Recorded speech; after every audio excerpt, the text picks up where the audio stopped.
Chuck Wepner is now 86. Most fans remember him as the gritty underdog who inspired Rocky.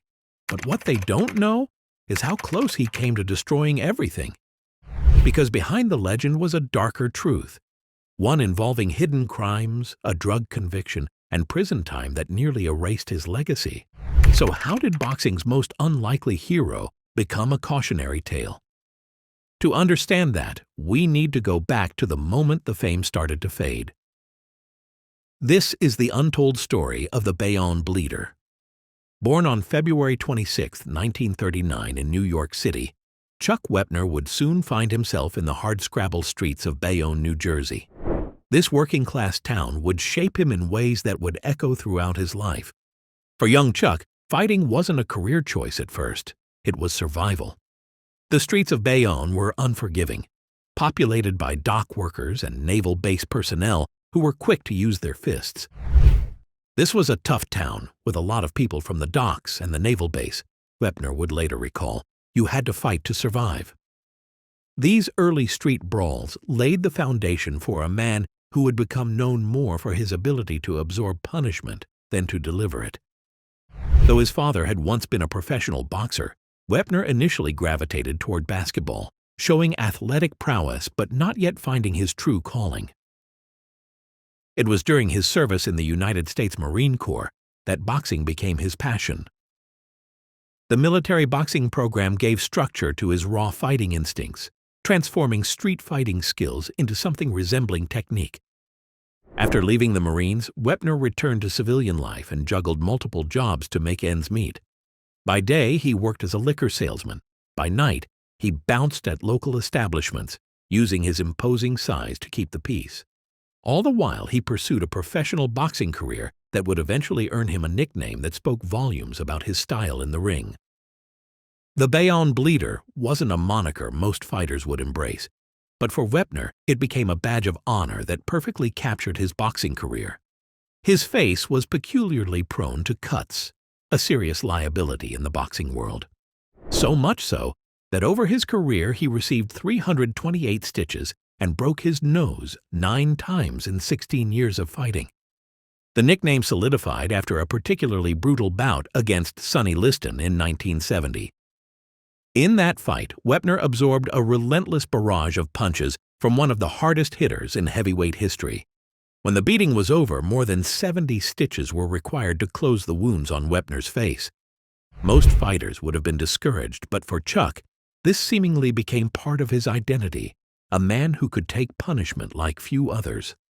It was this quality, this stubborn refusal to go down despite overwhelming odds, that would eventually catch the eye of the world.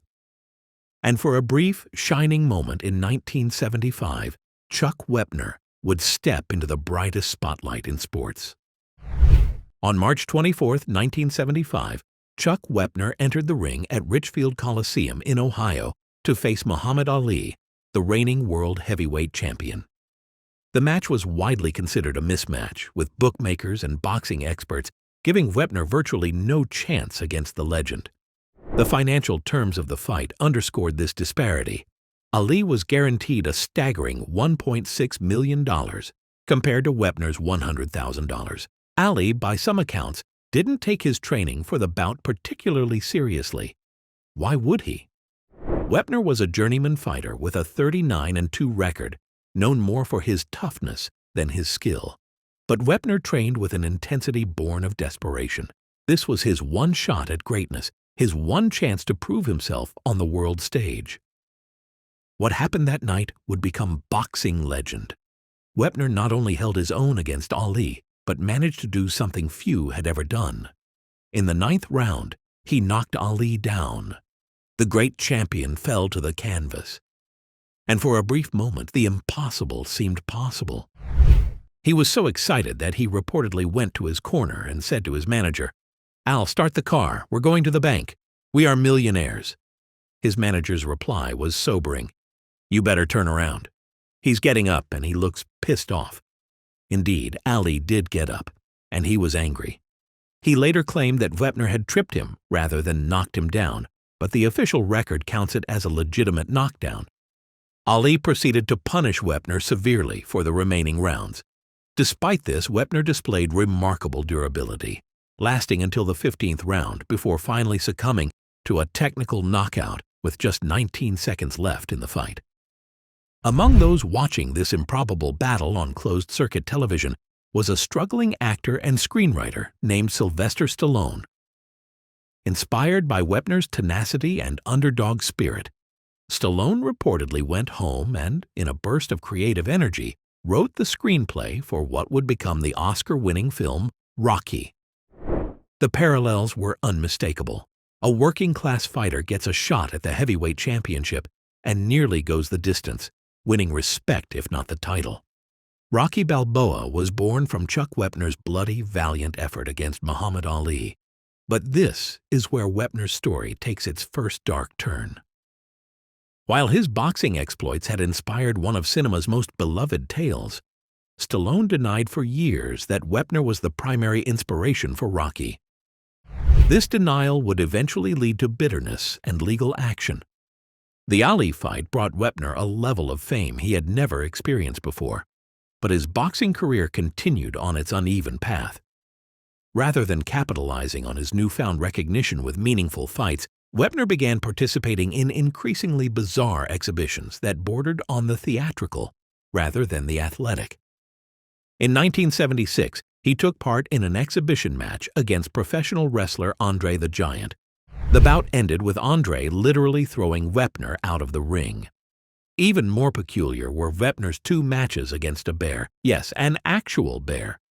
These spectacles may have kept Wepner's name in the papers, but they did little for his boxing legacy and much to suggest a desperation for attention at any cost. Wepner finally retired from professional boxing in 1978 with a record of 35 wins, 14 losses, and 2 draws. But as his time in the ring came to an end, his personal demons were just beginning to take control of his life. The late 1970s and early 1980s marked a dark period in Wepner's life. Drugs started to consume him. The transition from being a professional athlete to civilian life is difficult for many, and Wepner was no exception. Without the structure and purpose that boxing provided, he turned to cocaine. His addiction spiraled out of control, and in November 1985, Wepner was arrested on cocaine charges. This wasn't a minor infraction or a slap on the wrist. He was sentenced to 10 years in prison. He ultimately served 17 months in Northern State Prison in Newark, New Jersey, followed by 20 months in an intensive supervision program. This period represents the nadir of Wepner's life. The man who had once gone toe-to-toe with Muhammad Ali and inspired Rocky Balboa was now inmate number 5010879, serving time alongside common criminals. His fall from grace was as precipitous as his rise had been unlikely. But even after serving his time, Wepner's legal troubles were far from over. In a bewildering lapse of judgment that suggests either financial desperation or moral compromise, Wepner became involved in a sports memorabilia fraud scheme in the late 1990s and early 2000s. The scheme involved selling forged autographs of Muhammad Ali, the very man whose fame Wepner had briefly shared, the man against whom he had his greatest moment in the ring. This wasn't a momentary lapse, but a sustained criminal enterprise. Wepner eventually pleaded guilty to mail fraud conspiracy and was sentenced to a day in jail, 90 days of home detention, and a fine. The irony of Wepner selling fake Ali autographs cannot be overstated. Here was a man whose own claim to fame was intrinsically tied to Ali, now exploiting that connection through fraud. It spoke to a pattern of poor decisions and moral compromises that had come to define Wepner's post-boxing life. Meanwhile, the Rocky franchise had become a cultural phenomenon, spawning multiple sequels and earning hundreds of millions at the box office. Sylvester Stallone had become a household name and one of Hollywood's biggest stars. The disparity between the fortunes of the inspiration and the inspired could not have been more stark. In 2003, perhaps driven by this disparity and years of frustration, Wepner filed a lawsuit against Stallone, seeking compensation for the use of his life story. For years, Stallone had publicly downplayed or outright denied that Wepner was the primary inspiration for Rocky, despite the obvious parallels. The lawsuit dragged on for 3 years before finally being settled out of court in 2006 for an undisclosed sum. While this settlement likely provided some financial relief for Wepner, it came decades after the original film's release, decades during which he had watched from the sidelines as his life story generated wealth and acclaim for others. The settlement also came too late to prevent the years of addiction, imprisonment, and fraud that had marred Wepner's post-boxing life. It's impossible not to wonder how different things might have been had he received proper recognition and compensation from the beginning. Chuck Wepner's story is not merely one of sporting achievement followed by personal failing. It's also a story about the sadness of being remembered primarily as someone else's inspiration, rather than for one's own accomplishments. Despite a professional boxing career that spanned 16 years and included bouts against some of the greatest heavyweights of his era, Ali, Liston, Foreman, Wepner is known to most people, if at all, as the real Rocky. His actual achievements in the ring have been overshadowed by the fictional character he inspired. The exhibition matches against Andre the Giant and Bears suggest a man desperately trying to remain relevant, to hold onto the fleeting fame that his moment with Ali had brought him. These spectacles, while perhaps lucrative in the short term, did little for his legacy as a serious athlete. Even more telling is the fact that when Stallone was casting for Rocky II, Wepner auditioned to play himself, or rather, the character based on himself, and didn't get the part. Reports suggest that his substance abuse issues at the time made him unreliable, costing him yet another opportunity to benefit from his own life story. There's a profound sadness in being the footnote to someone else's success story. While Rocky Balboa became an iconic figure in American cinema, a symbol of determination and the fighting spirit, the real Chuck Wepner was battling addiction, serving time in prison, and eventually resorting to fraud. This disconnect between the inspiring story and the troubled reality raises uncomfortable questions about how we mythologize sports figures and the toll that such mythologization can take on the actual people involved. In Wepner's case, living up to the legend of the real Rocky proved impossible, and the attempt to do so may have contributed to his downfall. Was it worth it? The brief moment of glory against Ali, the inspiration for a beloved film franchise, set against years of addiction, imprisonment, and the indignity of selling forged autographs of the very man he once fought? It's a question only Wepner himself can answer, but from the outside, the cost seems extraordinarily high. Yet despite all this, Chuck Wepner's story doesn't end in complete darkness. In his later years, he found a measure of stability and redemption that suggests the resilience he showed in the ring extended to his personal life too. After weathering the storms of addiction, imprisonment, and legal battles, Wepner settled into a more stable existence. He returned to liquor sales, the profession he had maintained even during his boxing career, and became known as an expert in the field. This steady work provided the structure and financial security that had been lacking in his life for many years. His personal life also stabilized with his third marriage to Linda, who has been a supportive presence during his later years. After the turmoil of his earlier relationships, this partnership seems to have provided Wepner with emotional stability to complement his professional steadiness. He's also faced health challenges with the same toughness he displayed in the ring. In recent years, he battled stage 3 colon cancer, undergoing chemotherapy, radiation, and multiple surgeries. Despite these serious health issues, he has maintained the upbeat attitude that characterized his boxing career, the refusal to go down without a fight. His story has received more nuanced attention in recent years, with the release of a 2012 documentary titled The Real Rocky and the 2016 feature film Chuck, starring Liev Schreiber. These productions have helped to present a more complete picture of Wepner beyond just his connection to the Rocky franchise. Perhaps the most touching recognition came in November 2022, when his hometown of Bayonne honored him with a bronze statue in Dennis P. Collins Park.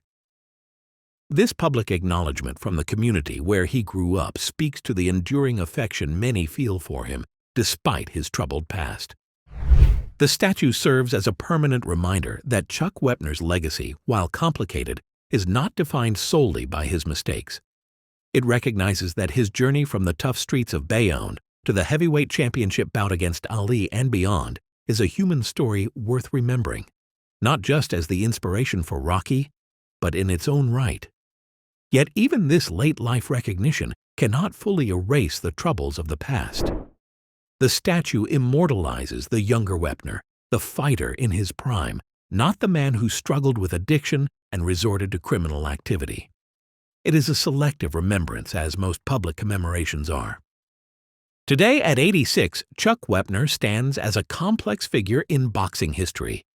His life serves as both inspiration and caution, a testament to the heights that determination can reach and the depths to which poor choices can lead. His story reminds us that real lives rarely follow the neat narrative arcs of the movies they inspire. There is an undeniable poignancy to Wepner's journey. The man who could absorb tremendous punishment in the ring proved equally resilient outside it, surviving addiction, imprisonment, disgrace, and cancer. Yet unlike Rocky Balboa, who finds unambiguous triumph by the end of his story, Wepner's victory is more muted, more qualified, a modest stability achieved after decades of turbulence. In the end, perhaps the most remarkable aspect of Chuck Wepner's story is not that he knocked down Muhammad Ali, or that he inspired Rocky, or even that he overcame his demons. Perhaps it's simply that he endured, that the Bayonne bleeder kept getting up when life, like so many opponents before, knocked him down. His is not a story of unblemished heroism or uncomplicated triumph. It's messier than that, more human than that. It's the story of a flawed man who made terrible mistakes, but who also showed tremendous courage, both in the ring and in his eventual confrontation with his own weaknesses. And maybe that's a more valuable story than the sanitized Hollywood version. Maybe there's more to learn from Chuck Wepner's actual life, with all its highs and lows, its glory and disgrace, than from the fictional character he inspired. As Wepner moves through his 9th decade, his legacy seems secure if complicated. He will always be the real Rocky to many, but he is also much more than that. A fighter in every sense of the word, a man who has faced his own demons with the same determination he once showed against the greatest boxers of his era. The bronze statue in Bayonne captures Chuck Wepner, the fighter. But the complete story, including the falls from grace and the late-life redemption, paints a portrait of Chuck Wepner, the man. And in that complete story, with all its contradictions and complexities, lies a truth more compelling than any Hollywood script could capture. Not a hero without flaws, but a man who outlived them all. Not Rocky Balboa, but something more interesting.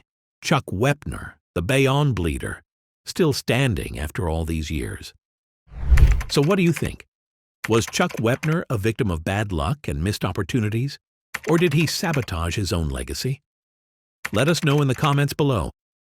And if this story made you see the real Rocky in a whole new light, give it a like. It helps us keep telling the real unfiltered stories behind boxing's biggest myths. Don't forget to subscribe for more untold truths from the darkest corners of fight history. We've got more coming, and trust me, you don't want to miss what's next.